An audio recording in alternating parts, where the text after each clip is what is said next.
Iya, kita bakal nggak ada intermezzo nih. Ada intermezzo nggak? Ada yang pengen bawa topik nggak atau bahan? Apa? Topik apa? Topik ketek. Salut gue orang-orang Twitter anjir, kalau misalnya udah mulai ngebully itu nomor 1 coy, keren. Sorry DPR pada takut. Ya, kita lihat lah, kita kawal bareng-bareng coy. Gila. Kalau misalkan emang pada akhirnya make keputusan MK, enggak sih. Enggak usah sampai pada akhirnya juga ya. Mau itu pakai atau kagak, gue pengen ngucapin thank you buat para mahasiswa, buat para akademisi, buat para musisi, konten kreator yang turun ke jalan, yang udah mewakilkan gue, dan orang-orang yang mungkin aja nggak tahu diri gitu men, yang merasa diwakilkan, yang nggak merasa diwakilkan.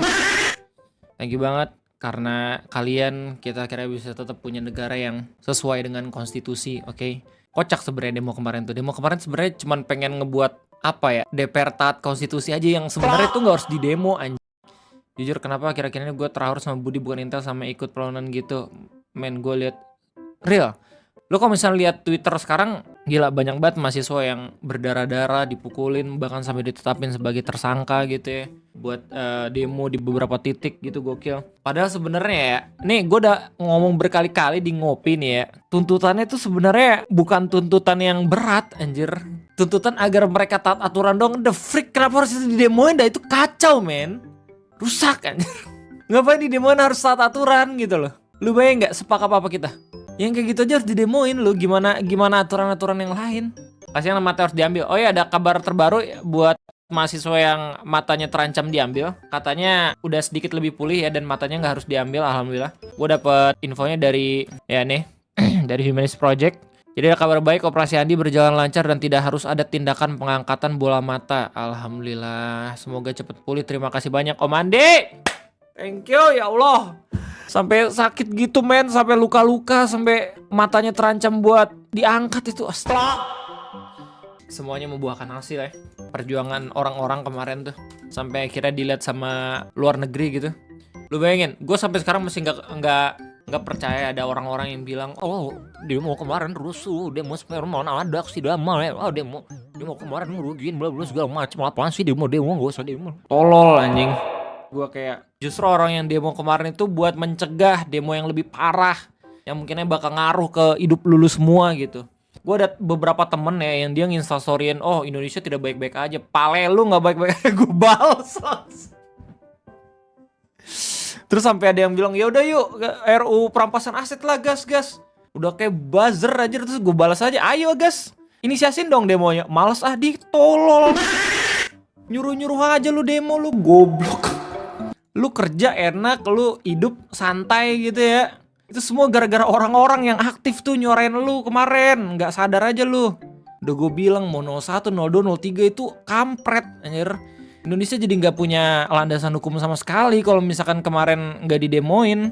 Maksud gue tuh kayak gini ya, kalau buzzer itu template-nya pasti bakalan nanyain ke kita tentang aturan, tentang hukum segala macem.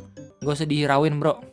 Kita udah tahu dan kita nggak harus ngejelasin ke mereka. Mereka udah tahu, mereka cuma ngetes doang. Terus kalau misalnya kita bales, pasti bakal dianggap salah sama mereka. Jadi udahlah, kita tetap kawal. Yang gini ya, nih gue kasih tau nih buat para buzzer ya, atau temen-temen gue yang masih ngedukung, yang masih seenggaknya menganggap kalau misalnya kemarin itu baik-baik saya, gini ya, gue kasih tau lulu semua ya, anjing. Hey anjing, gue kasih tau nih, gara-gara mereka Indonesia nggak menghadapi krisis. Loh, tapi kan dia bukan gara-gara dia mau jadi krisis, jadi orang-orang pada takut. Lah, justru nanti bakal ada yang lebih parah lagi kalau misalnya nggak didemoin dari sekarang. Lu mikirnya sampai situ dong. Terus kalau misalkan lu semua nyalahin yang demo, lu salahinnya yang ngebuat masalah sampai orang-orang pada demo. Logikanya tuh tumpul gitu. Bingung gua, kebanyakan makan duit haram sih itu loh. Astagfirullahaladzim, ya Allah. Orang-orang susah payah kemarin tuh, sampai ada yang kagak kuliah, sampai ada yang kagak kerja. Kira orang-orang yang turun ke jalan itu semuanya pada nganggur, kagak bego. Itu gue pokoknya gini lah, gue mendukung lah orang-orang Twitter buat ngeinvasi ke TikTok, sumpah ya. TikTok tuh bener-bener kandang monyet anjir, sumpah dah. Susah banget dikasih taunya. Kayak bakal lawan anak-anak SMP gitu, tuh nggak lo? Gini lo ya, menurut gue aneh banget kalau misalkan caranya buzzer atau orang-orang yang gak setuju kemarin demo dengan mencoba untuk ini ngalihin perhatian sama rupa perampasan aset. Aneh, kenapa? Karena pihak-pihak mereka juga sebenarnya yang tinggal buat gitu. Ngapain harus didemoin gitu? Kita semua tahu posisi mereka itu siapa. Posisi mereka kan pertahanan, ya nggak sih? Posisi mereka pasti orang-orangnya yang dari kebijakan pemerintah, pembuat kebijakan juga. Ngapain di demo? Lu tinggal minta aja tuh lewat orang dalam kayak Kiki. Ngapain minta orang-orang demo, anjing lu? Gak jelas banget. Ya kalau misalnya emang pengen demo, ayolah. TikTok Region Indo. Coba bro, maksud gua enggak, tapi beberapa ya orang-orang Twitter tuh udah pada mulai ke TikTok gitu untuk menyebarkan awareness, dan menurut gua sedikit demi sedikit pada mulai kepengaruh gitu. Yang paling ngaruh itu ketika banyak banget konten kreator atau artis yang pada akhirnya buka suara soal Indonesia tidak baik-baik saja kemarin, sampai kayak Ayu Ting Ting, Raditya Dika dan segala macam. Itu orang-orang kalau misalkan menyuarakan keadaan kayak kemarin, pengaruh banget. Karena apa? Banyak banget fansnya. Dan kalau misalkan ada teman-teman lu yang nggak setuju tapi dia ketahuan apakah OTW G3 jangan atau goblok. Kalau misalkan dia nggak setuju tapi dia ngefans sama Radit, misalkan sama Bang Windah gitu, gampang nge-counternya. Lu tinggal bilang aja, lu nggak usah ngefans itu lagi lo. Orang Bang Windah sendiri aja bilang Indonesia darurat, kok lu gimana sih? Gampang. Jadi kalau misalnya kreator-kreator atau influencer gede ikut bersuara juga, jadi kita bisa nge-repel gampang. Tinggal kasih tahu aja nih, dia juga bilang darurat kok. Dari keyakinan yang paling dalamnya gitu, pasti mereka juga bakal mempertanyakan apakah keputusan gue benar atau tidak gitu loh, dalam tetap bilang kalau misalkan kemarin itu adalah sebuah kesalahan orang-orang pada demo gitu. Padahal mah mereka sendiri harusnya tahu gitu, yang orang-orang lakuin tuh ngewakilin mereka juga. Buzzer banyak banget narasi-narasi itu kacau. Nih ya, buzzer nih ya, kalau misalnya pada akhirnya jadi krisis nih, jadi krisis, yang paling pertama diincar tuh lu pada, sumpah. Gue bukannya nakut-nakutin ya, bukan yang horor, tapi ini gue di real-realan aja.